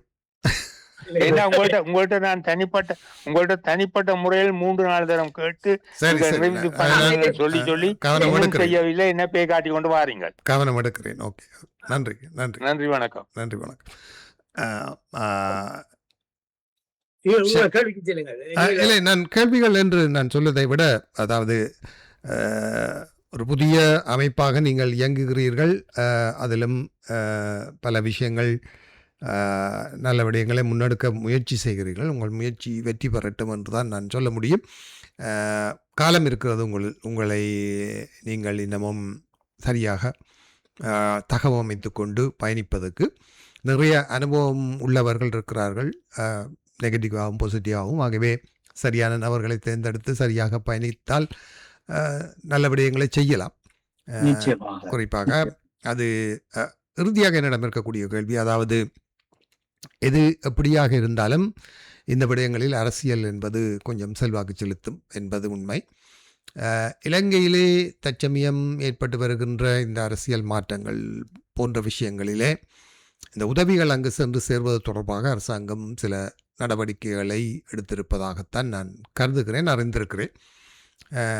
குறிப்பாக இந்த சுகாதார சேவைக்கான உதவிகள் எல்லாமே இப்போது மத்திய அரசாங்கத்தினூடாகவே செல்ல வேண்டும் என்ற ஒரு நிலைமை இருக்கிறது. ஆனால் உங்களை போன்ற சேவை அமைப்புகளுடைய தேவைகளை அங்கு பூர்த்தி செய்வதற்கு இந்த அரசாங்கத்துடனான உங்கள் உறவு என்பது எப்படி இருக்க போகிறது என்ற ஒரு கேள்வி எனக்குள் எழுகிறது. ஏனென்றால் நீங்கள் ஏற்கனவே குறிப்பிட்டீர்கள், அரசாங்கம் எதுவும் செய்யவில்லை, 2 லட்சம் மக்களுக்கு நீதி வழங்கவில்லை போன்ற விஷயங்களை எல்லாம் நீங்கள் பேசும்போது ஒரு என்ன சொல்வது, ஒரு இடைவெளி இருப்பது போல எனக்கு தெரிகிறது அரசாங்க தரப்புக்கும் உங்களுக்கும். ஆனால் சகஜமான யதார்த்தமான உண்மை என்னவென்றால், அவர்களோடு இணைந்து பயணிப்பதனூடாக இன்னும் நீங்கள் அதிக பலன்களை சென்று செய்ய முடியும் என்பது, அதாவது அரசியல் வேறுபாடுகளை மறந்து அல்லது அரசியல் வேறுபாடுகளை ஒரு புறம் வைத்துவிட்டு எமது மக்களுக்கான தேவைகளை எப்படி நாங்கள் பூர்த்தி செய்யலாம் என்பதற்கான சில சாணக்கியத்தனமான நடவடிக்கைகள் தேவை என்று நான் தனிப்பட்ட ரீதியில் என்னை கேட்டால் நான் அப்படித்தான் அட்வைஸ் பண்ணுவேன். உங்களுடைய நிலைப்பாடுகள் என்ன? நிச்சயமாக, அதாவது உங்களுடைய கருத்துடன் எனக்கு மாற்று கருத்து எதுவுமே இல்லை. இதுல அரசாங்கம் என்று சொல்லும்போது நான் சொல்ல வந்தது என்ன என்று சொன்னால் ஆரம்பத்தில் நீங்கள் கூறியிருந்தீர்கள் அங்கத்தை பொறுத்தவரையில் எந்த விதமான பிரச்சனையும் இல்லை என்று சொல்லி அதை நான் நிராகரித்ததனால் தான் அதை சொன்னேன். அதாவது இப்பொழுதும் கூட ஒரு நியாயமற்ற நிலையில் எங்களுடைய மக்கள் இன்னும் பல இன்னல்களுக்குள் இன்னும் கஷ்டப்பட்டு கொண்டுதான் இருக்கின்றார்கள் என்பதை நிறுவுவதற்காக அதை சொல்லியிருந்தேன். அதே நேரத்துல நாங்கள் இலங்கை என்று எடுத்துக்கொள்ளும் போது அந்த அரசாங்கத்தின் ஊடாகத்தான் நாங்கள் இந்த செயற்பாடுகளை செய்ய வேண்டிய ஒரு நிலையில் இருக்கின்றோம். ஆகவே நிச்சயமாக அதுதான் நான் அங்கத்தைய சட்டத்திட்டத்துக்கு ஏற்றவாறு அதை சட்டத்திட்டத்திற்கு ஏற்றவாறு என்று சொல்லும் போது அரசாங்கத்தின் நிலைப்பாடு என்ன, அவர்கள் என்ன சொல்லுகின்றார்கள், அதற்கெல்லாம் நாங்கள் கட்டுப்பட்டு அதன் அடிப்படையில தான் நாங்கள் அங்கு செயற்பட முடியும். அதற்கு எதிராக நாங்கள் எதுவும் செய்ய போறதில்லை. மற்றபடி எங்களுடைய நோக்கம் முழுவதுமே முதலாவது கட்டமாக போரால் பாதிக்கப்பட்ட மாற்றுத்திறனாளிகள் மற்றும் அவர்களுடைய குடும்பங்கள் அவர்களுக்கு ஓய்வூதியம் மற்றும் நம்பிக்கையூட்டும் எதிர்காலத்தை உருவாக்கணும் என்றதுதான் எங்களுடைய நோக்கமாக இருக்கின்றது. அதற்கு நாங்கள் எப்படி அதை அங்கு கொண்டு செல்லலாம், எப்படி எங்களுடைய மக்களுக்கு நாங்கள் உதவி செய்யலாம் என்றதான் நாங்கள் பார்க்கிறோமே தவிர மற்றபடி நாங்கள் அரசியல்ல நாங்கள் கவனத்தை செலுத்தவில்லை. எங்களுக்கு தன்னார்வ தொண்டு நிறுவனமாக நாங்கள் செயல்படுகின்றோம். ஆகவே நாங்கள் அரசியலுக்குள்ள போக விரும்பல. ஆனா அதே நேரத்துல ஒரு யதார்த்தமான ஒரு சூழலும் இருக்கின்றது அங்கு. அப்ப அதற்கு ஏற்றவாறு நாங்கள் ஒரு எச்சரிக்கையுடன் நாங்கள் சரியான முறையில ஒரு கவனமாக நீங்க சொன்ன மாதிரி அதாவது சாணக்கிய ஒரு இதோட சரியான முறையில நாங்கள் நடந்து கொள்ளணும். அரசாங்கத்துக்கு எதிர்த்தோ அல்லது ஏதாவது நாங்கள் கள்ளமாவோ ஒன்றும் செய்ய போவதில்லை. எல்லாமே வெளிப்படைத்தன்மையாக சட்டத்திட்டத்துக்கு கட்டுப்பட்டு, ஆஸ்திரேலிய சட்டத்திட்டத்துக்கும் கட்டுப்பட்டு, இலங்கையினுடைய சட்டத்திட்டத்துக்கும் கட்டுப்பட்டு, ரெண்டு நாட்டு அரசாங்கத்தினுடைய என்னென்ன அவர்களுடைய கோட்பாடுகள் என்ன எப்படி இருக்கின்றனவோ அதை எல்லாத்துக்கும் கட்டுப்பட்டு தான் நாங்கள் செயற்பட இருக்கின்றோம். நான் கொஞ்சம் போட்டுடைத்து கேட்பதாக இருந்தால், நீங்கள் மாற்றுத்திறனாளிகள் என்ற வார்த்தையை உபயோகப்படுத்தினாலும் நான் கொஞ்சம் வெளிப்படையாக கேட்கிறேன். அதாவது தமிழீழ விடுதலை புலிகளின் முன்னாள் போராளிகள் மாற்றுத்திறனாளிகளாக இருப்பவர்களுக்கு உதவி செய்யும் போது அங்கு இராணுவத்தினாலோ போலீசாராலோ உளவு பிரிவினாலோ புலனாய்வாளர்களோ பல சிக்கல்கள் வருவதாக தெரிகிறது. அவர்களுக்கு எங்கிருந்து பணம் வருகிறது, ஏன் பணம் வருகிறது என்ற கேள்விகள் எல்லாம் நிச்சயமாக அவர்கள் அவதானிப்பார்கள். இதற்கு என்ன? நிச்சயமா இது ஒரு கேள்விக்குரிய விடயம்தான். ஆனா அதே நேரத்துல நாங்கள் இப்பொழுது ஒரு 69 பேருக்கு உதவி செய்து கொண்டுதான் இருக்கின்றோம். இதுவரைக்கும் எந்த விதமான பிரச்சனையும் வரவில்லை. ஏதாவது பிரச்சனைகள் வருமாக இருந்தால் நாங்கள் அந்த சட்டத்திட்டத்துக்கு ஏற்றவாறு சரியான முறையில செய்கிறதைத்தான் நாங்கள் போகின்றோம். ஆகவே அவர்களால் ஏதாவது பிரச்சனை வரும் என்று நான் எதிர்பார்க்கவில்லை. ஏனென்றால் நாங்கள் அந்த சட்டத்திட்டத்துக்கு ஏற்றவாறு நாங்கள் சரியான முறையில போகணும் என்றதான் எங்களுடைய முழு இதுவுமே. அதாவது இவ்வாறான நிதியுதவிகள் அங்கு மீளவும் ஒரு அமைப்பை கட்டமைப்பதற்கு என்று மிக சுலபமாக அவர்கள் குற்றம் சாட்டிவிட முடியும். அதை தவிர்த்து உங்களால் இந்த முன்னால் பாதிக்கப்பட்ட போராளிகளுக்கும் மாற்றுத்திறனாளிகளுக்கும் உதவிகளை சென்றடைய செய்யக்கூடிய வழிவகைகளை நீங்கள் வைத்திருப்பீர்களா இருந்தால், அதற்கான வழிவகைகளோடு நீங்கள் செயற்படுவீர்களாக இருந்தால் நிச்சயமாக அது ஒரு நல்ல விஷயமாகவே இருக்கும் என்று நம்புகிறேன். விடைபெற்றுக் கொள்ளலாமா சேகர்? நாங்கள் அவரிடம் நிச்சயமா என்னொரு கேள்வி ஒன்று இருக்கின்றது. அதுக்கு முதல் ஒரு சின்ன அட்வைஸ் மாதிரி, நீங்கள் பொது இதை செய்யும் போது எந்த ஒரு தமிழ் அரசியல் கட்சியுடனும் தொடர்பாடலை பேணாமல் விட்டால் உங்களுக்கு நன்றாக இருக்கும். அது ஒரு அரசியல் சார்ந்த ஒரு விடயமாக மாற்றப்பட்டு உங்களுக்கு எதிர்மறையான இதுகளை கொண்டு வரும். ஆகவே எந்த ஒரு அரசியல் கட்சியையும் அவர்கள் தியாகி என்று சொன்னாலும் அவர்கள் இணைவியர்களாக இருந்தால் உங்களுக்கு தான் ஆபத்து. குறிப்பாக நீங்கள் ஒரு பொது அமைப்பாக இங்கு பதியும் போது அவர்கள் ஒரு எக்ஸிகியூட்டிவ் கமிட்டி, முக்கியமான தலைவர்கள், செயலாளர்களுடைய பதவிகள் கேட்பார்கள். ஆகவே நீங்கள் அவர்களை இணைக்க வேண்டிய நிலை ஒன்று. 12 பேரும் ஒரே நிலையிலிருந்து செய்ய முடியாது. ஆகவே உங்களுக்கு ஒரு கட்டமைப்பான ஒரு அமைப்பு தேவை. நீங்கள் இப்போதும் தொடங்கிய ஒரு அமைப்பு என்றால் நீங்கள் ஒரு பொதுக்குழுவை கூட்டி ஒரு அமைப்பை தெரிவு செய்யும் எண்ணம் உண்டா? அதை அது கொண்டு அடுத்து உங்கள் சங்கத்தில் அங்கத்தவர்களாக சேர்பவர்களுக்கு ஒரு சந்தா நிதியுடன் சேரக்கூடிய வசதிகளை நீங்கள் உருவாக்கி கொடுக்கிறீர்களா? நிச்சயமா அங்கத்தவர்களாக சேர விரும்புபவர்களுக்கு அந்த சந்தா நிதி இது ஏற்கனவே ஏற்பாடு செய்யப்பட்டிருக்கின்றது. அதே நேரத்துல எங்களுடைய குழுவில் அங்கத்தவர்களாக சேர்ந்து கொள்வதற்கு அனைவருக்குமே, தமிழ் மக்கள் அனைவருக்குமே உரிமை இருக்கின்றது. யார் வேணுமென்றாலும் இணைந்து கொள்ளலாம். நாங்கள் பொதுவாக ஒரு இடத்துல பொது என்ன சொல்லி இருந்திருக்கோம், பொதுக்கூட்டமா கூட்டத்தை கூட்டி நிர்வாக சபை தலைவர், செயலாளர், பொருளாளர் என்று ஒரு நிர்வாக சபை கட்டமைப்பை உருவாக்கும் முறையில அநேகமான சங்கங்கள் வருடத்தில் ஒரு கால 2 வருடத்துக்கு ஒரு முறை கூடி ஒரு நிர்வாக சபையை உருவாக்குவார்கள். ஆமாம். இது இப்பொழுது இருக்கின்ற நிலையில நாங்கள் தலைவர், செயலாளர், பொருளாளர் அப்படி யாருமே இல்லை. நாங்கள் எல்லாருமே ஒன்றாக சேர்ந்து நாங்கள் எல்லாருமா சேர்ந்துதான் அந்த முடிவுகளை எடுத்து, சிலர் சொல்லுவார்கள் நான் இந்த பொறுப்பை எடுக்கின்றேன், நான் அதை செய்கிறேன். நான் உதாரணமாக எல்லாரும் கேட்டார்கள் என்னை ஒரு மீடியா அதுகளோட கதைக்கிறதுக்கு ஓகேயா சொல்லி என்ன கேட்டார்கள். நான் அதற்கு உடன்பட்டதுனால நான் இதுல கதைக்கிறேன். அதே மாதிரி ஒருவர் அந்த அக்கவுண்டிங் இதுகளை பாக்குறதுக்கு அவர் அக்கவுண்டிங் பேக்ரவுண்ட், அக்கவுண்டிங் இது செய்யறாரு. அதே மாதிரி ஒவ்வொரு நபர்கள் வெவ்வேறு அனுபவங்கள் இருக்கிறதால அவர்களாகவே பொருட்படுத்தி சில இதை செய்கிறார்கள். மற்றபடி நாங்கள் தலைவர், செயலாளர், பொருளாளர் என்ற ஒரு இது வேறுபாடு இல்லை. எல்லாரும் சமமாகத்தான் நாங்கள் இதில் நடக்கின்றோம். எதிர்காலத்துல நாங்கள் அதுகளை மாற்றிக்கொள்ளலாம். சொல்லிச்சுன்னா நாங்கள் ஒரு பொது கூட்டமாக கூடியோ, ஆனா நாங்கள் எல்லா நிர்வாக அமைப்புல இருக்கிற எல்லாருமே ஒன்றாக கூடி அந்த முடிவுகளை நாங்கள் எடுத்துக்கொள்வோம். நிச்சயமாக அப்படி எடுத்துக்கொள்ளும் பட்சத்துல நாங்கள் வெளிப்படையாகவே இதுகளை நாங்கள் வெளியே அனைவருக்கும் நாங்கள் தெரிவிப்போம். நீங்கள் ஒரு அமைப்பாக பதிவு செய்யும் போது இப்படிப்பட்ட கட்டமைப்புகள் தேவைப்படும் இல்லையா? இந்த அமைப்பாக நாங்கள் பதிவு செய்திருக்கின்றோம் ஏற்கனவே. அதுல தலைவர், பொருளாளர், செயலாளர் என்கின்ற ஒரு நிலைப்பாட்டில் நாங்கள் இன்னும் பதியவில்லை. அந்த தேவைகள் வரும்போது நாங்கள் நிச்சயமாக அப்படியான பதிவுகளை ஏற்படுத்திக் கொள்ளலாம். சங்கத்தில் சேரும் போது எவ்வளவு அங்கத்தவருக்கு எவ்வளவு நிதி கட்ட வேண்டும்?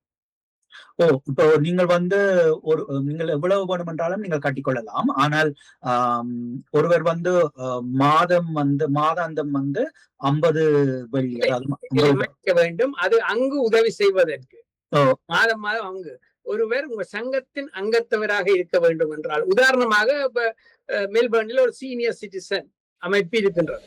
அதற்கு மெம்பராக நீங்க சேர வேண்டும் என்றால் வருடம் அது அப்படி எந்த பணமும் நீங்கள் கட்ட வேண்டிய தேவையில்லை. அதுல இதுல அங்கத்தவராக இணைந்து கொள்வதற்கு, அதாவது நிர்வாக சபையில இணைந்து கொள்றதுக்கு கேட்கிறீங்க. நிர்வாக சபையல்ல, இப்ப எங்கள இடத்தில் இப்ப யாழ்ப்பாணம் இந்து கல்லூரி பழைய மாணவர் சங்கம் என்றால் நிர்வாக சபை ஒரு குறிப்பிட்ட அங்கத்தவரை இருப்பார்கள்.